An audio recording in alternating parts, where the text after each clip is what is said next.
Waalaikumsalam warahmatullahi Hai wabarakatuh. semua teman-teman KPU yang ada di Kota Prabu Muli.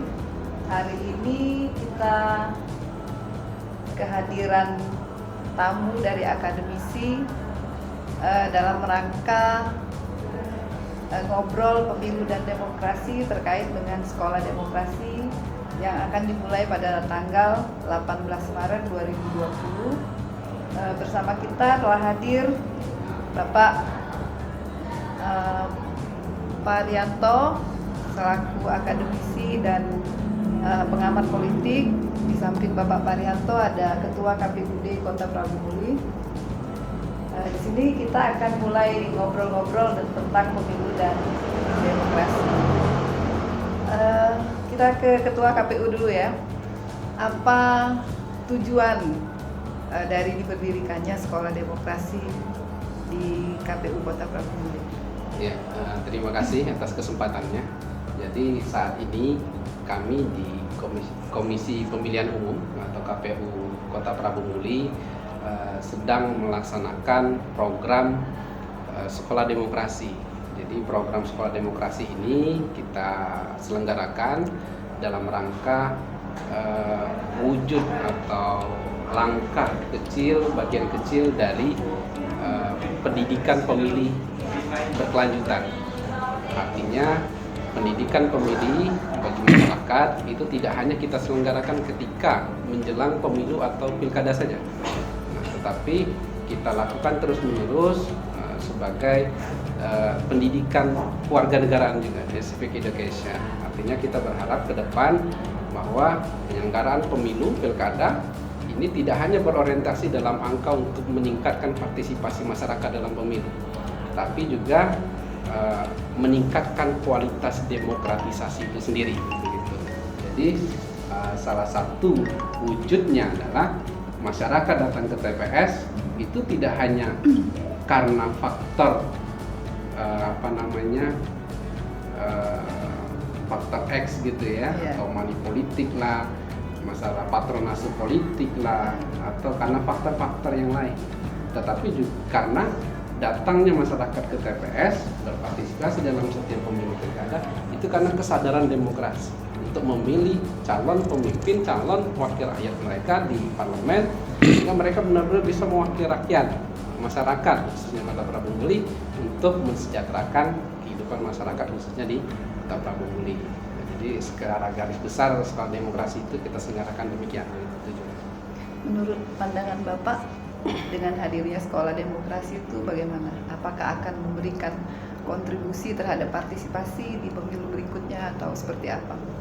Ya, jadi saya kira yang pertama saya menyambut baik ya, ini inisiatif dari KPUD Kota Prabu Muli yang menyelenggarakan sekolah demokrasi. Ya, kita tahu memang politik itu sudah dipilih oleh sistem politik yang dipilih oleh bangsa kita adalah sistem politik demokrasi yang turunannya itu sekarang ini kita dengan menggunakan sistem kepemiluan ya. Nah, rezim pemilu seperti sekarang ini harus mutlak membutuhkan pendidikan politik.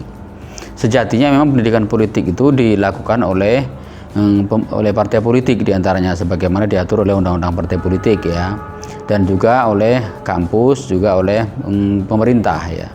Nah, KPU saya kira ini sebagai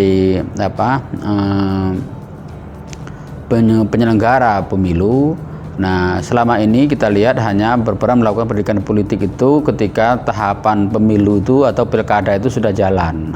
Nah, saya kira ini yang saya lihat itu saya sangat mengapresiasi sekali, karena ternyata di Kota Prabu Muli KPU sudah jauh hari sebelum diselenggarakannya pilkada ataupun pemilihan legislatif itu sudah melakukan proses pendidikan politik yang sistematis.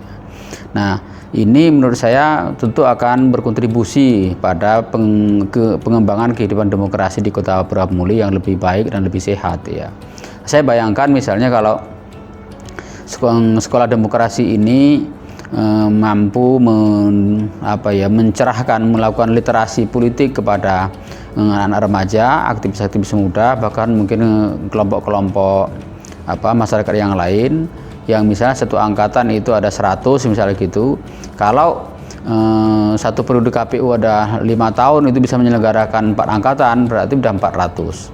400 ini kalau kemudian mereka punya keluarga, punya teman juga gitu, dan nanti virus-virus literasi politik ini sudah disebarkan, itu saya kira ini akan menjadi tentu akan menjadi trigger yang cukup kuat untuk membantu KPU dalam menumbuhkan kehidupan demokrasi yang lebih baik.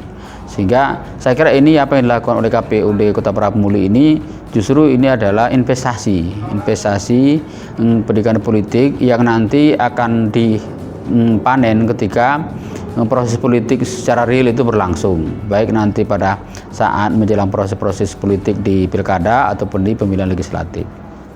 Artinya gini ya Pak, berarti kan kalau misalkan pendidikan politik itu sudah kita tanamkan jauh-jauh hari, artinya mungkin nanti begitu orang datang ke TPS itu bukan hanya kewajiban datang ke TPS saja, tetapi juga bagaimana menggunakan suaranya dengan benar, seperti itu ya Pak? Iya. Ya, saya kira bahkan lebih dari itu ya. Jadi dengan tema-tema tertentu sekolah demokrasi ini akan memberikan pencerdasan dan penyadaran kepada peserta sekolah demokrasi ini, bukan saja tentang proses politik di pemilu, tetapi bahkan sebelumnya tentang hak dan kewenangan warga negara ya. Misalnya bagaimana mereka akan memiliki kecerdasan terhadap anggaran yang dikelola oleh pemerintah, bagaimana anggaran itu disusun oleh DPRD dan pemerintah, kemudian bagaimana anggaran itu dikelola oleh pemerintah, dan bagaimana kemudian akuntabilitas anggaran itu ketika itu diimplementasikan di tengah masyarakat misalnya gitu ya. Nah, ini akan sejauh itu kalau memang pendidikan politik itu dilakukan dengan tema-tema yang sistematis dan terukur gitu ya. Nah, memang nanti pada akhirnya ketika proses pemilu itu berlangsung, tentu akhirnya karena mereka ini sudah tingkat literasi atau melek politik mereka ini sudah lebih tinggi dari yang lain, mereka nanti akan menjadi avant-garde atau pionir, akan menjadi pelopor untuk dan sekaligus penggerak dalam gerakan-gerakan demokrasi di level bawah, di tingkat masyarakat ya. Dan secara teknis saya kira kalau misalnya di antara yang ikut sekolah demokrasi ini nanti kemudian terlibat menjadi PPK, kemudian KPPS dan seterusnya, pertama mereka sudah punya hubungan, sudah punya memori bahwa mereka sudah sering ke kantor KPU ini. Itu sudah membantu bahwa sejak jauh hari mereka sudah punya awareness bahwa ini loh, kita itu punya ikatan batin dengan KPU misalnya gitu. Nah, itu berbeda dengan di tempat lain yang tidak ada forum seperti ini.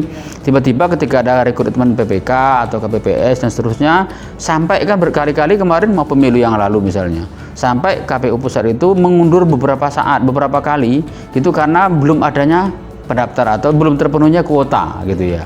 Nah, ini secara teknis bahkan KPU Kota Prabu-Muli saya bayangkan besok akan panen ini. Jadi ketika yang lain mungkin kuota pendaftar di penyelenggara pemilu ini di periode depan itu masih belum terpenuhi, mungkin Prabu-Muli besok akan lebih cepat terpenuhinya. Karena sudah punya kader-kader gitu yang mungkin di antara mereka itu sebagian besar adalah pernah ikut di sekolah demokrasi ini. Jadi akan sejauh itu menurut saya. Berarti kita juga KPU Pak Tuan harus menumbuhkan bagaimana supaya orang itu tertarik gitu ikut sekolah ini gitu kan? Ya, makanya seperti yang saya sampaikan tadi, jadi mungkin lebih tepatnya program ini bukan pendidikan politiknya yang kita kedepankan, tapi lebih ke pendidikan kewarganegaraannya dan pendidikan pemilihnya. Artinya selain daripada apa yang saya sampaikan tadi, juga kita berharap bahwa masyarakat Prabu-Muli ini secara umum nanti punya kesadaran demokrasi yang tinggi gitu. Tidak hanya berkutat pada persoalan penyelenggaraan pemilu atau pilkada saja, tapi dengan persoalan-persoalan demokrasi lainnya. Nah, oleh karena itu kenapa kemudian program sekolah demokrasi ini kita kita punya kurikulumnya sendiri. Kita punya kurikulum lengkap begitu ya, dengan dengan bahasan-bahasan materi yang lengkap juga. Artinya tidak hanya bicara soal apa itu pemilu, pilkada, partai politik, tidak, tapi bicara demokrasi dalam skala luas. bicara politik tidak hanya persoalan pemilu pilkada, tapi dalam satu skup terkecil rumah tangga juga ada persoalan politik. Artinya kita pengen masyarakat Prabu Muli khususnya ke depan melalui langkah kecil yang dilakukan oleh KPU Prabu Muli ini kan mengambil peran kecil dari pendidikan pemilihnya, begitu. Pendidikan pemilihnya, pendidikan keluarga negaraannya, bahwa setiap masyarakat Prabu Muli itu punya kesadaran demokrasi agar ke depannya karena kita hidup di negara demokrasi, maka ke depan bisa mewujudkan kesejahteraan itu lewat pemilihan kepemimpinan yang terbaik dari yang baik, saya pikir. Jadi bukan lagi memilih pemimpin karena money politiknya, bukan lagi karena patronasi politiknya, oh itu paman saya, oh itu kakak saya dan sebagainya. Jadi walaupun dia orang lain, kalau dia bagus, punya kapasitas yang baik, kompatibel gitu ya kenapa tidak harus kita pilih untuk menjadi pemimpin untuk bisa memajukan Prabu Muli ke depan, begitu. Nah, harapannya mungkin ini di skup yang lebih luas bisa untuk negara kesatuan Republik Indonesia ke depan, begitu. Dalam demokrasi yang lebih luas lagi, gitu ya. Oke, udah mau mulai kita ya. Nanti kita lanjut lagi bincang-bincang sama Pak Parianto. Terima kasih semuanya sudah menyaksikan channel YouTube kami yang baru, yang hari ini baru pertama kali kami luncurkan. Semoga untuk kedepannya Sekolah Demokrasi akan lebih baik lagi. Amin. Tunggu YouTube selanjutnya ya. Bincang-bincang soal demokrasi bincang-bincang santai. Terima kasih semuanya. Assalamualaikum warahmatullahi wabarakatuh. Waalaikumsalam warahmatullahi wabarakatuh. I'm an icon, man. I'm a girl about a 10. I should fuck her in a Benz.